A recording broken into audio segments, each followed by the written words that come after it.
Welcome to everyone to your YouTube channel WBPSC GS 101. আমি রাহুল চক্রবর্তী, তোমাদের Indian polity and কনস্টিটিউশনের educator.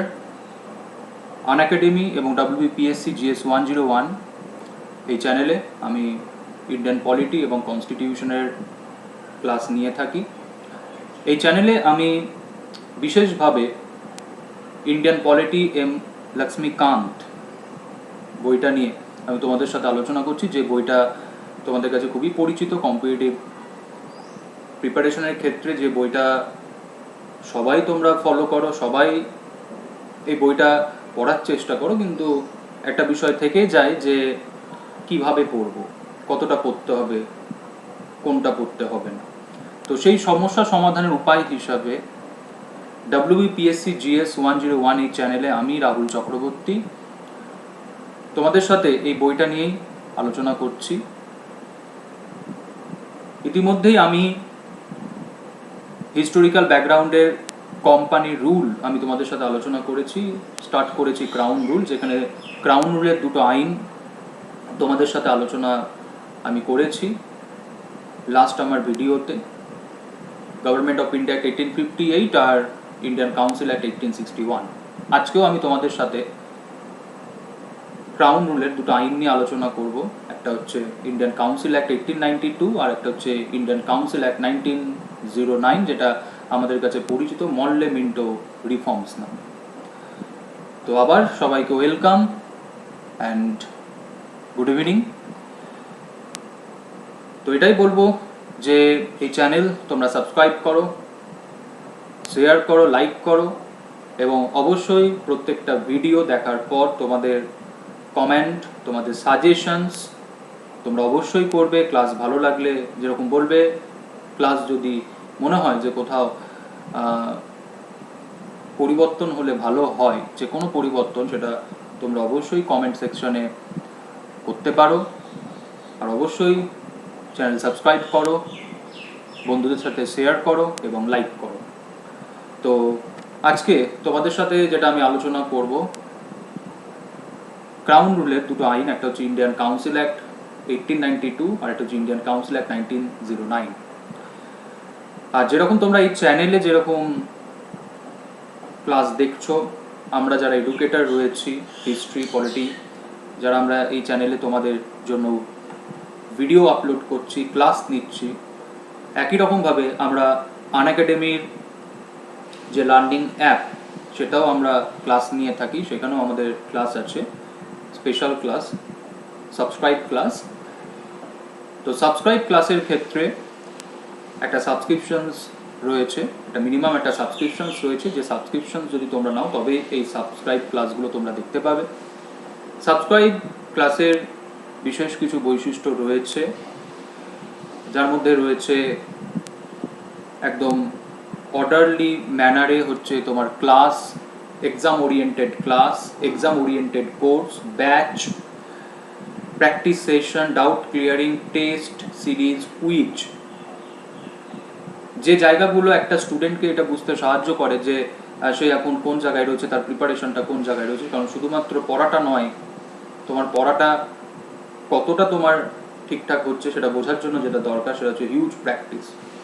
তার জন্য ইতিমধ্যেই আনএকাডেমি লার্নিং অ্যাপে এটি গুরুত্বপূর্ণ ফিচার্স WBPSC যারা সাবস্ক্রাইব, যারা লার্নার যারা রয়েছেন, প্লাস লার্নার যারা রয়েছে, তাদের জন্য এখানে অ্যাড করা হয়েছে, সেটা হচ্ছে প্র্যাকটিস সেশনস। তো এরকম বিশেষ কিছু বৈশিষ্ট্য, ফিচার্স, যেটা তোমার পড়াশোনাকে আরও বেশি এনহ্যান্স করবে, তোমার পড়াশোনাকে আরও বেশি উন্নত করবে, এবং তার পাশাপাশি এটা তোমাকে বুঝতে সাহায্য করবে যে তোমার পড়াশোনাটা তোমার ঠিকঠাক হচ্ছে কিনা, তুমি ঠিকঠাক এগোচ্ছ কিনা। তার জন্যই শুধুমাত্র ক্লাস নয়, ক্লাসের পাশাপাশি দরকার হচ্ছে প্র্যাকটিস। তার জন্যই আনএকাডেমি লার্নিং অ্যাপ WBPSC-তে নতুন ফিচার্স লঞ্চ করেছে, সেটা হচ্ছে practice session only for subscribe যারা লার্নার। তো সাবস্ক্রিপশনস কীভাবে নিবে না নিবে তার বিষয়ে এই ভিডিওর ডেসক্রিপশন বক্সে দেওয়া রয়েছে লিঙ্ক, সেই লিঙ্ক থেকে গিয়ে তোমরা সাবস্ক্রিপশনস নিতে পারো। আনএকাডেমি লার্নিং অ্যাপেরও লিঙ্ক এই ডেসক্রিপশন বক্সে দেওয়া রয়েছে ভিডিওর, সেখান থেকে তোমরা অ্যাপস ডাউনলোড করে নিতে পারো এবং অ্যাপস ডাউনলোড করে লার্নিং অ্যাপে যে ক্লাসগুলো আমরা নিয়ে থাকি সেই ক্লাসগুলো তোমরা অ্যাক্সেস করতে পারবে। ইতিমধ্যেই বেশ কিছু পরীক্ষার রেজাল্ট আউট হয়েছে প্রিলিমসে, জানো তোমরা, আইসিডিএস, মিসলেনিয়াস, ক্লার্কশিপ, বিসিএস, এবং যে পরীক্ষাগুলোর সেকেন্ড পার্ট মানে মেন এক্সাম কিছু দিনের মধ্যেই সংগঠিত হবে। এখন বিশেষ কিছু কারণে জানোই তোমরা যে সেই এক্সামসগুলো একটুখানি ডিলে হচ্ছে, কিন্তু এক্সামসগুলো হবে। তো তার জন্যই এখানে প্রত্যেকটা পরীক্ষার ওপর যে পরীক্ষাগুলোর রেজাল্ট ইতিমধ্যে বেরিয়ে গেছে পার্ট 1 প্রিলিমসের, তার ওপর মেন কোর্স স্টার্ট হয়ে গেছে, ICDS, clerkship, BCS mains, everything. ঠিক একই রকমভাবে 2021 WBCSকে ফোকাস করে এখানে ফাউন্ডেশন কোর্সও লঞ্চ হচ্ছে। তো এই সমস্ত কোর্সগুলোতে জয়েন করার জন্য তোমাকে সাবস্ক্রিপশন নিতে হবে। সাবস্ক্রিপশনের একটা মিনিমাম একটা ভ্যালু রয়েছে, একটা টেনিয়ার রয়েছে, তো সেটা আমি তোমাদের সাথে আলোচনা করব। কিন্তু তার আগে আজকের যেটা টপিক, যে টপিকটা হচ্ছে ইন্ডিয়ান কাউন্সিল অ্যাক্ট 1909 এবং ইন্ডিয়ান কাউন্সিল অ্যাক্ট 1892 নিয়ে আমি তোমাদের সাথে আলোচনা করব আজকের এই ভিডিওতে। তো আবার বলি, আমি রাহুল চক্রবর্তী, তোমরা আমাকে প্রত্যেকেই চেনো। আমি আনএকাডেমিতে ইন্ডিয়ান পলিটি এবং কনস্টিটিউশনের ক্লাস নিয়ে থাকি। তো আজকের আমাদের যেটা টপিক, সেই টপিকটা হচ্ছে ইন্ডিয়ান কাউন্সিল অ্যাক্ট 1892 এবং ইন্ডিয়ান কাউন্সিল অ্যাক্ট 1909। আমরা আলোচনা করছি হিস্টোরিক্যাল ব্যাকগ্রাউন্ডের crown rule, Indian polity, M Laxmikanth. আশা করি এই ভিডিওগুলো তোমাদের এই বইটা পড়তে বা বুঝতে সাহায্য করবে। এই বইয়ের কোন চ্যাপ্টারগুলো আমাদেরকে পড়তে হবে তারও একটা ভিডিও এই চ্যানেলে দেওয়া রয়েছে, সেখান থেকেও তোমরা দেখে নিতে পারো যে কোন চ্যাপ্টারগুলো আমাদেরকে পড়তে হবে এই বইয়ের এতগুলো যে চ্যাপ্টার, এত বড় একটা ভলিউম নিয়ে বইটা, তো এই বইটার কোন চ্যাপ্টার আমাদেরকে পড়তে হবে তো তারও একটা ভিডিও এই চ্যানেলে দেওয়া রয়েছে আমার, সেখান থেকে তোমরা দেখে নিতে পারবে যে কোন চ্যাপ্টারগুলো আমাদেরকে বিশেষভাবে পড়তে হবে। এবং চ্যাপ্টারগুলোকে আমি ভাগ করে দিয়েছি। সেখানে আমি প্রথমে বলেছি যে মেন যে চ্যাপ্টারগুলো আমাদেরকে দেখতেই হবে, পড়তে হবে, মেন যে চ্যাপ্টারগুলো। দেখো, এই বইটা অবশ্যই ইউনিয়ন সিভিল সার্ভিসকে ফোকাস করে এই বইটা লেখা হয়েছে, কিন্তু এই বইটা আমরা WBCS এর ক্ষেত্রেও পড়তে পারি, কোনো অসুবিধা নেই। কিন্তু হ্যাঁ, কোনটা পড়তে হবে কোনটা না পড়তে হবে সেটা কিন্তু আমাদেরকে বুঝতে হবে, নাহলে হয়তো বইটা আমরা পড়ে উঠতে পারবো না, মনে হবে যে প্রচুর কঠিন। তো তার জন্য আমি এই চ্যানেলে আমি এই ভিডিও আমি তোমাদের জন্য দিয়ে রেখেছি যে কোন চ্যাপ্টারগুলো তোমাকে প্রথমেই পড়তে হবে, মেন যে চ্যাপ্টারগুলো তোমাকে প্রথমে পড়তেই হবে, দেখতেই হবে।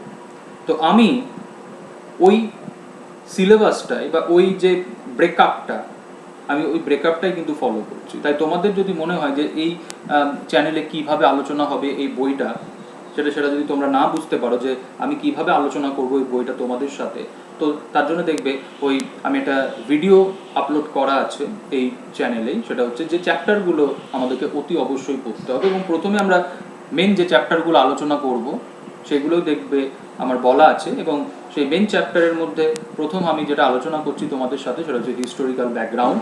ইতিমধ্যে আমি কোম্পানি রুল আলোচনা করে নিয়েছি তোমাদের সাথে, এখন আমি স্টার্ট করেছি ক্রাউন রুল, যেখানে আমি আজকে আলোচনা করব ইন্ডিয়ান কাউন্সিল অ্যাক্ট 1892 আর ইন্ডিয়ান কাউন্সিল অ্যাক্ট 1909।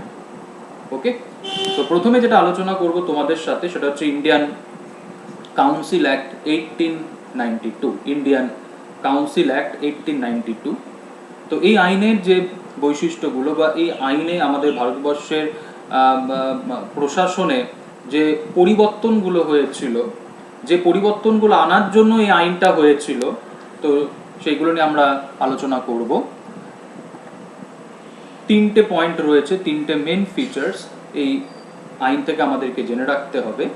তো প্রথমেই দেখো বলা হচ্ছে কি নাম্বার 1 পয়েন্টে, it increased the number of additional non-official members in the central and provincial legislative council but maintain the official majority in them.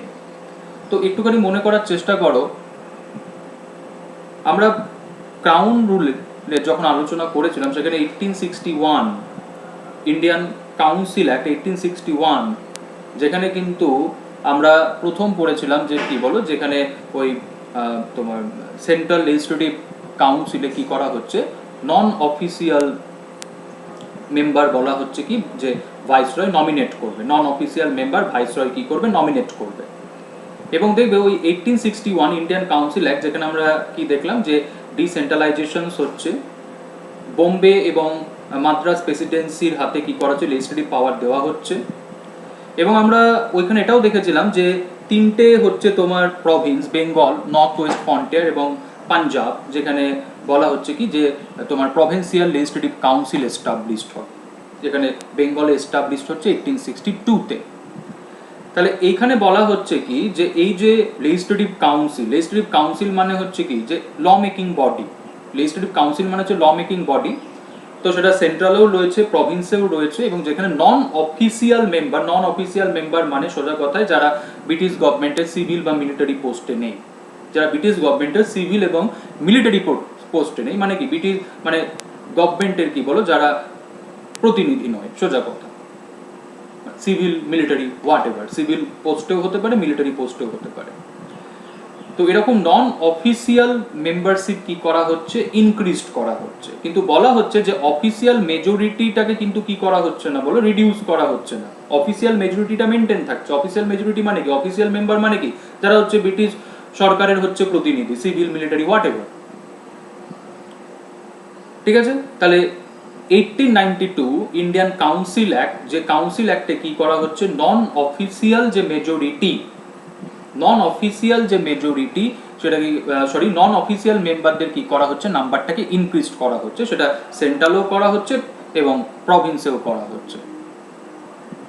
Okay, second কি বলছে, বলছে it increased the function of legislative councils and gave them the power of discussing the budget and addressing questions on the executive.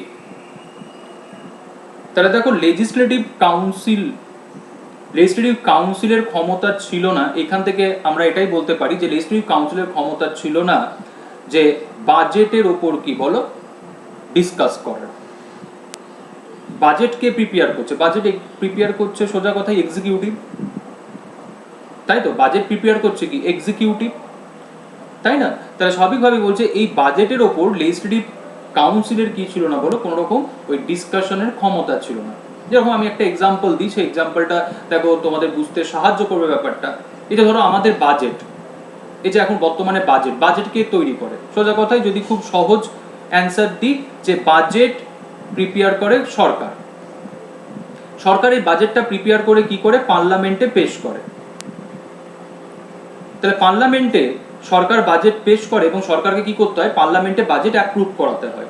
তার জন্য দেখবে বাজেটের উপর পার্লামেন্টে কি হয় বলো, ডিসকাশনস হয়। সেখানে পার্লামেন্টের যারা মেম্বার তারা এই বাজেটের উপর কি করে, ডিসকাশনস করে, বাজেটের সমালোচনা করে, তাই না। তাহলে দেখো সেই সময় বলা হচ্ছে যে এটা কি করছে, এটা লেজিসলেটিভ কাউন্সিলের পাওয়ার ইনক্রিজড করছে। এবং কি ইনক্রিজ করছে, যে লেজিসলেটিভ কাউন্সিল কি করতে পারবে, ওই বাজেটের ওপর ডিসকাশনস করতে পারবে। তার মানে কি লেজিসলেটিভ কাউন্সিলকে এই ক্ষমতা দেওয়া ছিল না যে লেজিসলেটিভ কাউন্সিল বাজেটের ওপর কি করতে পারে, আলোচনা করতে পারে। মানে ভাবো এরকমই যে আমাদের বর্তমান সংবিধানে এরকমই বলা আছে যে সরকার যে বাজেট করবে সেটা পার্লামেন্টে অ্যাপ্রুভ হওয়ার দরকার নেই, বা পার্লামেন্টে সেসব নিয়ে কি হবে না, ডিসকাশনস করবে। সরকার যা বাজেট করবে সেটাই ফাইনাল, ওই পার্লামেন্টের অ্যাপ্রুভাল বা কাউরির অ্যাপ্রুভালের কি কোনো প্রয়োজন নেই, নো ডিসকাশনস। তাহলে 1892 ইন্ডিয়ান কাউন্সিল অ্যাক্ট, যেখানে আমরা দেখতে পাচ্ছি যে লেজিসলেটিভ কাউন্সিলকে ক্ষমতা দেওয়া হচ্ছে বা লেজিসলেটিভ কাউন্সিলের ক্ষমতা বৃদ্ধি করা হচ্ছে, যে লেজিসলেটিভ কাউন্সিল কি করতে পারবে, বাজেটের ওপর ডিসকাশনস করতে পারবে এবং এক্সিকিউটিভকে কোশ্চেনস করতে পারবে। এক্সিকিউটিভকে কি করতে পারবে, কোশ্চেন করতে পারবে। এবার তোমরা এখানে বলতে পারো যে এই এক্সিকিউটিভ বা লেজিসলেটিভ কাউন্সিলের এই ব্যাপারটা কি, তার জন্য দেখবে ক্রাউন রুলের 1853 কোম্পানি রুলের 1853, যেখানে আমরা কি দেখলাম যে ওই তোমার লেজিসলেটিভ কাউন্সিল, যদি আমরা বলি সেন্ট্রাল লেজিসলেটিভ কাউন্সিলের সদস্য সংখ্যা কত বলো? 12, যেখানে 6 জন কারা? 6 জন হচ্ছে তোমার governor general, commander and chief এবং 4 জন এক্সিকিউটিভ কাউন্সিলর। আর 6 জন হচ্ছে গিয়ে তোমার সুপ্রিম কোর্টের জাজ, ক্যালকাটা সুপ্রিম কোর্টের জাজ ক্যালকাটা, 1853 এর কথা বলছি, ঠিক আছে। একজন অর্ডিনারি জাজ সুপ্রিম কোর্ট অফ ক্যালকাটা, আর হচ্ছে 4 জন হচ্ছে কি যে 4টে তোমার কি বলে যে প্রভিন্স, সেখান থেকে কি করাবে? নমিনেট করবে 4 জনকে। এদেরকে আমরা কি বলছিলাম? Legislative councillor.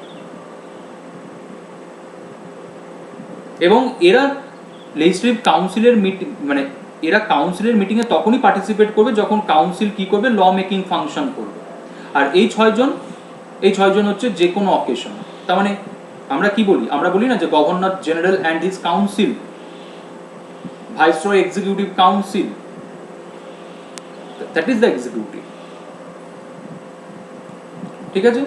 নেক্সট নাম্বার 3 কি বলছে? It provided for the nomination of some non-official members of the Central Legislative Council by the Viceroy on the recommendation of the Provincial Legislative Council.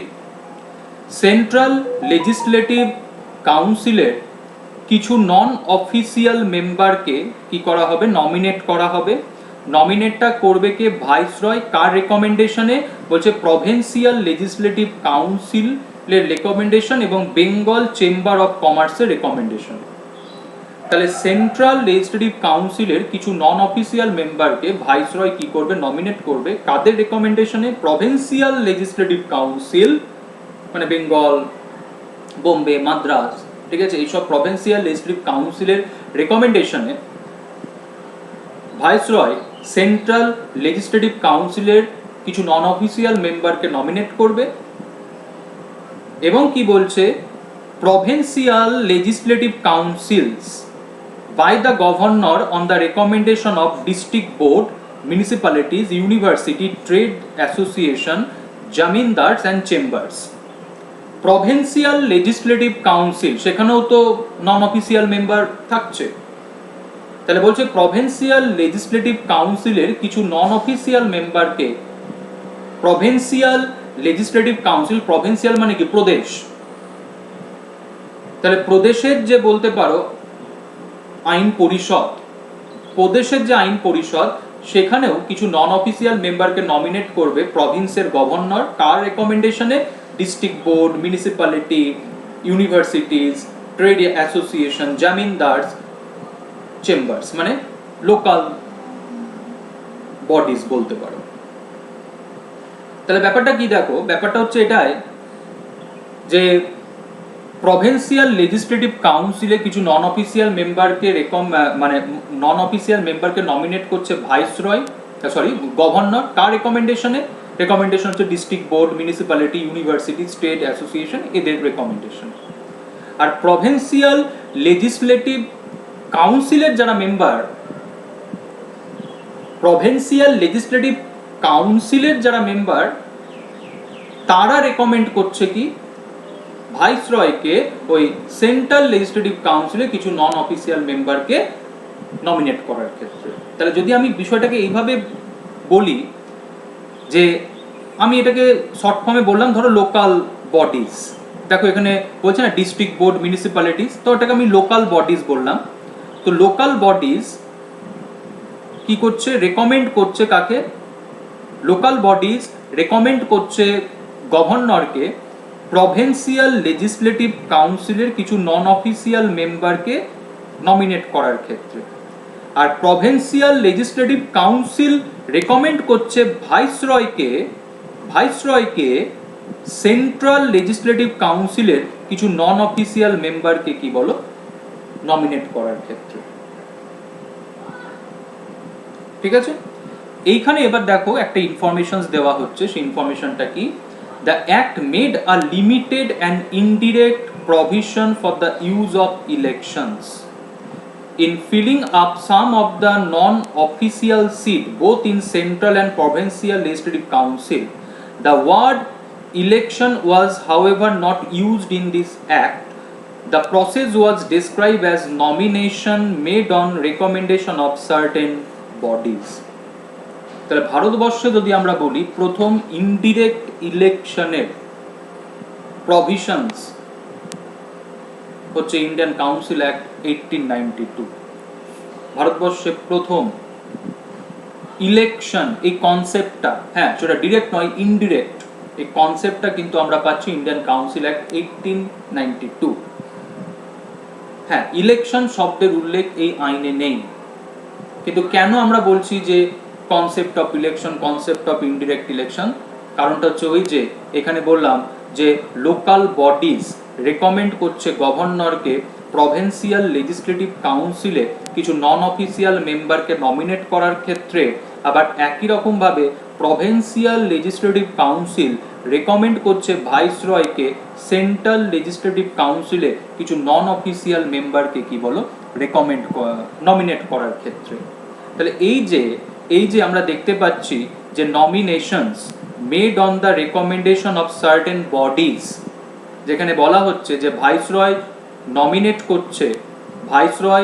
Nominate করছে central legislative কাউন্সিলে কিছু non official মেম্বারদেরকে on the recommendation of provincial legislative councils and the Bengal chamber of commerce. আর একই রকমভাবে governor provincial legislative কাউন্সিলে কিছু non official মেম্বারকে নমিনেট করছে কাদের রেকমেন্ডেশনে? District board, municipality, universities, trade association, zamindar and chambers. তাহলে এটাকেই আমরা বলছি কি বলো ইনডিরেক্ট ইলেকশন। এই যে নমিনেশনটা, যে কিছু বডির রেকমেন্ডেশনে ভাইসরয় এবং গভর্নর কি করছে সেন্ট্রাল লেজিসলেটিভ কাউন্সিল এবং প্রভিন্সিয়াল লেজিসলেটিভ কাউন্সিলে কিছু নন অফিসিয়াল মেম্বারদেরকে নমিনেট করছে। তাহলে আমি আবারও বলছি কিন্তু 1892 ইন্ডিয়ান কাউন্সিল অ্যাক্ট, যেখানে কিন্তু ইলেকশন শব্দের কিন্তু কোনো উল্লেখ আমরা পাই না, ইলেকশন কনসেপ্টের কোনো উল্লেখ আমরা পাই না, কিন্তু এই যে তোমার কিছু ব্যক্তিকে নমিনেট করা হচ্ছে কিছু বডিজের হচ্ছে রেকমেন্ডেশনে, ঠিক আছে, কিছু বডিজের রেকমেন্ডেশনে, এটাকেই আমরা বলছি হচ্ছে কি বলো কনসেপ্ট অফ ইনডিরেক্ট ইলেকশন। তো ভারতবর্ষে যদি আমরা বলি যে কনসেপ্ট অফ ইলেকশন, অবশ্যই সেটা ইনডিরেক্ট ম্যানার, সেটা কিন্তু আমরা পাচ্ছি ইন্ডিয়ান কাউন্সিল অ্যাক্ট 1892। তো এই ইন্ডিয়ান কাউন্সিল অ্যাক্ট যার গুরুত্বপূর্ণতা যদি আমরা বলি যে ইম্পর্টেন্সটা কোথায়, ইন্ডিয়ান কাউন্সিল অ্যাক্ট 1892, যেখানে আমরা একটা কনসেপ্ট পাচ্ছি কি বলো ইনডিরেক্ট ইলেকশন ফার্স্ট টাইম,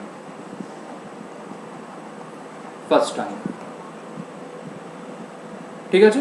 তো এই জায়গাটা খুব গুরুত্ব মনে রাখবে। এরপরে আমরা যে আলোচনা করব, যে আইনটা নিয়ে আলোচনা করব, সেই আইনটা হচ্ছে Indian Council act 1909। Indian Council act 1909, যেটা আমাদের কাছে যে নামে পরিচিত সেটা হচ্ছে মরলে মিন্টো রিফর্মস। মরলে কে ছিলেন? মরলে ছিলেন হচ্ছে secretary of state for India, আর মিন্টো ছিলেন ভাইসরয়। তাহলে মরলে কে ছিলেন? Secretary of state for India, এবং মিন্টো কে ছিলেন? মিন্টো ছিলেন ভাইসরয় অফ ইন্ডিয়া। আর secretary of state for India, ভারত সচিব, এই পদের সৃষ্টি কবে হয়েছিল? গভর্নমেন্ট অফ ইন্ডিয়া অ্যাক্ট 1858, যেটা তোমরা প্রত্যেকেই জানো। ভারত সচিব পদের সৃষ্টি হয় গভর্নমেন্ট অফ ইন্ডিয়া 1858, এবং সেক্রেটারি অফ স্টেট ছিলেন ইন্ডিয়ান অ্যাডমিনিস্ট্রেশনের ক্ষেত্রে আলটিমেট অথরিটি, যিনি ব্রিটিশ পার্লামেন্টের কাছে কি থাকতেন? রেসপন্সিবল থাকতেন। আগের ভিডিওতে যে বিষয়টা নিয়ে তোমাদের সাথে আমি আলোচনা করেছি। তো ইন্ডিয়ান কাউন্সিল অ্যাক্ট 1909, যেটা আমাদের কাছে পরিচিত মরলে মিন্টো রিফর্মস নামে। তো চলো দেখে নেওয়া যাক এই আইনের বিশেষ বৈশিষ্ট্যগুলো, যেগুলো আমাদের এক্সামের জন্য গুরুত্বপূর্ণ। টোটাল 4টে ফিচার্স আমি তোমাদের সাথে আলোচনা করব, যেটা আমাদের খুবই গুরুত্বপূর্ণ। প্রথমটা হচ্ছে কি, দেখো বলছে it considerably increase the size of legislative council both central and provincial. Central এবং প্রভিন্সিয়াল লেজিসলেটিভ কাউন্সিলের কি করা হচ্ছে? সাইজ ইনক্রিজড করা হচ্ছে। যেরকম সেন্ট্রাল লেজিসলেটিভ কাউন্সিলের স্ট্রেংথ হয়েছিল 24, সেন্ট্রাল লেজিসলেটিভ কাউন্সিলের স্ট্রেংথ হয়েছিল 24, যার মধ্যে ভারতীয় ছিল 5 জন। প্রভিন্সের ক্ষেত্রে বেঙ্গলের বেরোচ্ছিল, পাঞ্জাবের বেরোচ্ছিল, মাদ্রাজের বেরোচ্ছিল, সবই বেরোচ্ছিল। এবং এই যে এই 24-এর মধ্যে কিন্তু অফিসিয়াল মেজরিটিটাই কিন্তু বেশি ছিল। নন অফিসিয়াল যদি বলো, নন অফিসিয়াল মোস্ট প্রবাবলি ছিল হচ্ছে 10 জন। নন অফিসিয়াল মানে 14 জন হচ্ছে অফিসিয়াল। তার মানে অফিসিয়াল মেজরিটিটা কিন্তু মেনটেন করা হতো। যত ইনক্রিজ করা হচ্ছে ভারতীয়দের অংশগ্রহণ হয়তো বাড়ছে, কিন্তু এরকম নয় যে অফিসিয়াল মেজরিটিটা কি হচ্ছে বলো রিডিউস হচ্ছে, তা নয়। সেন্ট্রাল লেজিসলেটিভ কাউন্সিলে কিন্তু অফিসিয়াল মেজরিটিটাই কিন্তু ছিল, অফিসিয়াল মেজরিটিটাই কিন্তু ছিল, কিন্তু হ্যাঁ বাড়ানো হচ্ছে সাইজ। এবং এই 24 জনের মধ্যে ইন্ডিয়ান ছিল হচ্ছে 5 জন। অফিসিয়াল মেজরিটি যদি আমরা বলি সেখানে কিন্তু মেনটেন হচ্ছে, নন অফিসিয়াল যদি আমরা বলি 10 জন। আর কি বলা হচ্ছে number 2, it enlarge the deliberative function of the legislative council at both levels. For example, members were allowed to ask supplementary questions, move resolutions on the budget and so on.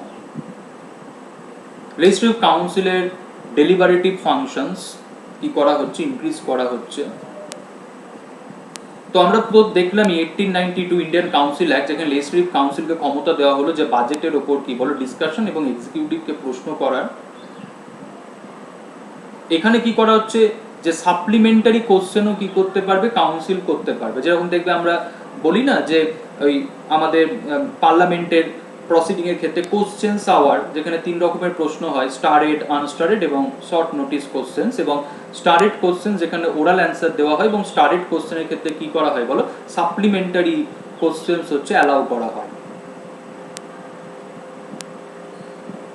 তাহলে এখানে দেখো আমরা দেখতে পাচ্ছি যে ইন্ডিয়ান কাউন্সিল অ্যাক্ট 1909, যে অ্যাক্টে কাউন্সিলের যে ক্ষমতা, যে কাজ, সেটাকে আরো কি করা হচ্ছে, এনলার্জ করা হচ্ছে। এবং যেখানে বলা হচ্ছে যে কাউন্সিল কি করতে পারবে, তোমার সাপ্লিমেন্টারি কোশ্চেন্সও করতে পারবে, এবং বাজেটের ক্ষেত্রে কি করতে পারবে, রেজলিউশন মুভ করতে পারবে, রেজলিউশনস কোনো প্রস্তাব।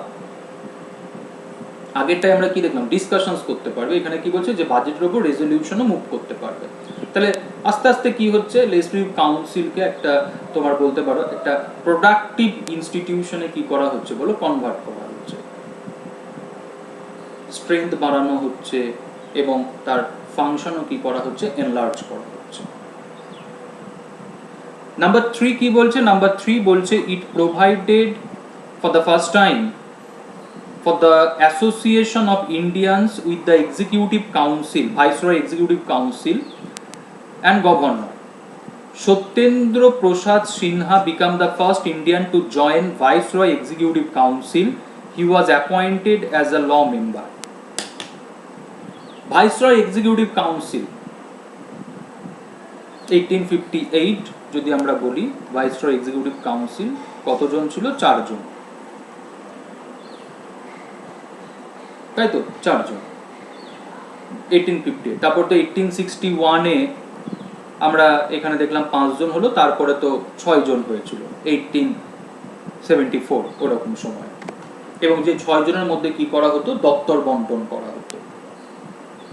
তো বলা হলো এই ভাইসরয় এক্সিকিউটিভ কাউন্সিলে কি করা হবে, একজন ইন্ডিয়ানকে নমিনেট করা হবে।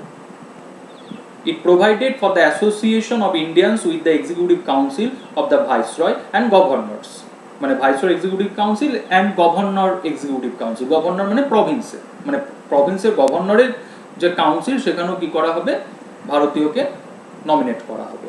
এবং সত্যেন্দ্র প্রসাদ সিনহা ফার্স্ট ইন্ডিয়ান যিনি ভাইসরয় এক্সিকিউটিভ কাউন্সিল নমিনেট হয়েছিলেন, এবং তিনি যে দপ্তরের মানে বলতে পারো মানে যে পজিশনে তাকে নিয়ে আসা হয়েছিল সেটা হচ্ছে ল মেম্বার, ভাইসরয় এক্সিকিউটিভ কাউন্সিলের ল মেম্বার সত্যেন্দ্র প্রসাদ সিনহা, মনে রাখবে, first Indian to join the viceroy executive council. পরবর্তীকালে এই ভাইসরয় এক্সিকিউটিভ কাউন্সিলে ইন্ডিয়ান নমিনেশন বৃদ্ধি পেয়েছিল, সেটা আমরা এই পরের ভিডিওতে আলোচনা করব, যেখানে দেখবে গভর্নমেন্ট অফ ইন্ডিয়া 1919, যেখানে কিন্তু ভাইসরয় এক্সিকিউটিভ কাউন্সিলে ইন্ডিয়ান নমিনেশন কিন্তু কি করা হলো, বৃদ্ধি করা হলো।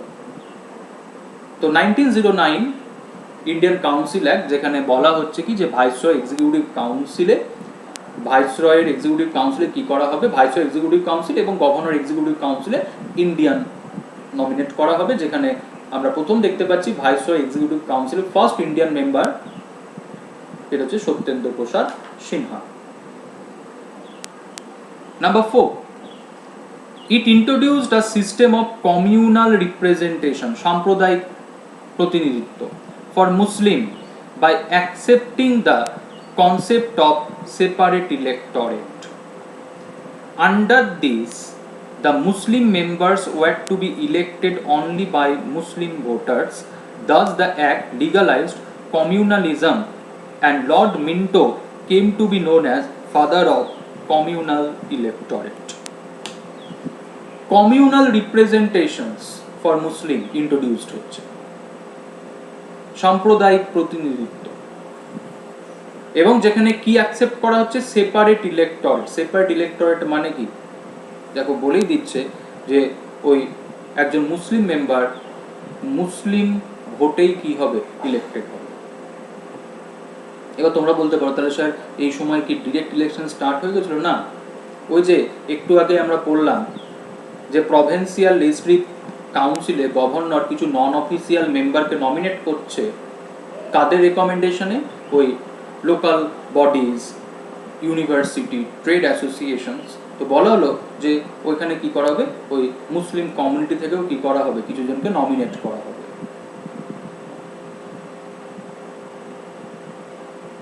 ডিরেক্ট ইলেকশনস কিন্তু তখনও ভারতবর্ষে স্টার্ট হয়নি। তার মানে কি, মুসলিম বলতে পারো ওইখানে একটা বলতে পারো এই আনা হলো, যেটা আমরা এখানে যেটা বলছি না যে district board, municipality, university, trade association, zamindars and chambers as well as Muslims, এই জায়গাটা। তো ডিরেক্ট ইলেকশনস নয়, এটা ভাবার কোনো কারণ নেই যে তার মানে এই সময় থেকে ডিরেক্ট ইলেকশন স্টার্ট হয়ে গেল। তাহলে বলা হচ্ছে যে এই যে দেখা যাচ্ছে বিষয়টা বলা হলো যে এখান থেকে একজন মুসলিম আসবে, একজন মুসলিমকে নমিনেট করা হবে, তার মানে কি সেখানে ওই মুসলিমরাই কি করবে বলো, সেখানে নমিনেট করবে। It introduced the system of communal representation for Muslim by accepting the concept of separate electorate. তাহলে বলা হলো যে মুসলিমরাই কি করবে, একজন মুসলিম মেম্বারকে ইলেক্ট করবে, মুসলিম মেম্বাররাই একজন মুসলিম মেম্বারকে ইলেক্ট করবে। তো কমিউনাল রিপ্রেজেন্টেশন যদি আমরা বলি, ভারতবর্ষে স্টার্ট হচ্ছে 1909 থেকে, এবং তোমরা জানো যে পরবর্তীকালে এই কমিউনাল রিপ্রেজেন্টেশনস কি হয়েছিল, এক্সটেন্ডেড হয়েছিল, যেখানে তোমরা এটাও জানো যে কমিউনাল অ্যাওয়ার্ডস, ম্যাকডোনাল্ড অ্যাওয়ার্ডস, যেখানে ঘোষণা করা হচ্ছে যে এই কমিউনাল রিপ্রেজেন্টেশন কি হবে, ডিপ্রেস ক্লাসদের ক্ষেত্রেও এক্সটেন্ডেড হবে, যার বিরোধিতা স্বরূপ গান্ধীজি কি করে, আন্দোলন শুরু করে, এবং যেখানে পুনা প্যাক্ট হয় গান্ধীজি এবং বি আর আম্বেদকরের মধ্যে। তো কমিউনাল রিপ্রেজেন্টেশন যেটা স্টার্ট হচ্ছে 1909 মুসলিম কমিউনিটি দিয়ে, সেটা কিন্তু পরবর্তীকালে কি হয়েছিল, অন্যান্য কমিউনিটির ক্ষেত্রেও এক্সটেন্ডেড হয়েছিল। তাহলে এই আইনের, এই যে 1909 এই আইনের কিন্তু এই জায়গাটা হচ্ছে সব থেকে বেশি ইম্পর্টেন্ট, নাম্বার 4 এবং নাম্বার 3। নাম্বার 3 ইম্পর্টেন্সটা হচ্ছে ওটাই যে প্রথম ভারতীয় ভাইসরয় এক্সিকিউটিভ কাউন্সিলে নমিনেটেড হয়েছিলেন কে, আর 4th পয়েন্টে যেটা হচ্ছে communal representations for Muslim. Communal representations কি হচ্ছে, লিগালাইজড হচ্ছে, যে মুসলিম একজন মুসলিমকে কি করবে, ইলেক্ট করবে। তো এই হচ্ছে আজকের ক্লাস, এই হচ্ছে আজকের ইনফরমেশনস। নেক্সট ভিডিওতে তোমাদের সাথে আলোচনা করব গভর্নমেন্ট অফ ইন্ডিয়া অ্যাক্ট 1919 এবং government of India act 1935। Very very important দুটো আইন, ভেরি ইম্পর্টেন্ট দুটো আইন। একটা হচ্ছে গভর্নমেন্ট অফ ইন্ডিয়া অ্যাক্ট 1919 আর একটা হচ্ছে গভর্নমেন্ট অফ ইন্ডিয়া অ্যাক্ট 1935। তো আবারও বলছি, এই যে চ্যানেলে আমরা এডুকেটাররা তোমাদের জন্য বিভিন্ন গুরুত্বপূর্ণ ভিডিও আপলোড করছি, লঞ্চ করছি, তোমরা অবশ্যই দেখো, এবং দেখার পর অবশ্যই কমেন্ট করবে, লাইক করবে, শেয়ার করবে, আর অবশ্যই কমেন্টে যদি ভালো লাগে ভালো বলবে, যদি তোমাদের দিক থেকে কোনো সাজেশনের দেওয়া থাকে তো মোস্ট ওয়েলকাম। আর আবারও বলছি যে জয়েন আনএকাডেমি, সাবস্ক্রাইব আনএকাডেমি। কীভাবে সাবস্ক্রিপশনস নেবে সেটা ডিসক্রিপশন বক্সে ডিটেলস দেওয়া রয়েছে, এবং সাবস্ক্রিপশনস কেন নেবে আমি তো বললাম, ডিসক্রিপশন বক্সেও তার ডিটেলস দেওয়া রয়েছে যে সাবস্ক্রিপশনের বেনিফিট। আর সাবস্ক্রিপশনের ক্ষেত্রে এটা আমি প্রথমেই বলছিলাম যে একটা সাবস্ক্রিপশন একটা ভ্যালু রয়েছে, সেই ভ্যালুটা হচ্ছে দেখো এখানে 1 মাস, 3 মাস, 6 মাস, 1 বছর, 2 বছর। তো একটা কম্পিটিটিভ প্রিপারেশনের ক্ষেত্রে this is not a valid time, তো আমাদের একটা টাইম ইনভেস্ট করতে হয়। তো সেই ক্ষেত্রে you either take 1 year or 2 year subscription. 1 year-এর ক্ষেত্রে ভ্যালু হচ্ছে দেখো 10,000 and 15,000, but you get maximum 10% discount if you use referral code. তো আনএকাডেমির লার্নিং অ্যাপ, যে লার্নিং অ্যাপেও আমরা ক্লাস নিয়ে থাকি, স্পেশাল ক্লাস এবং সাবস্ক্রাইব ক্লাস।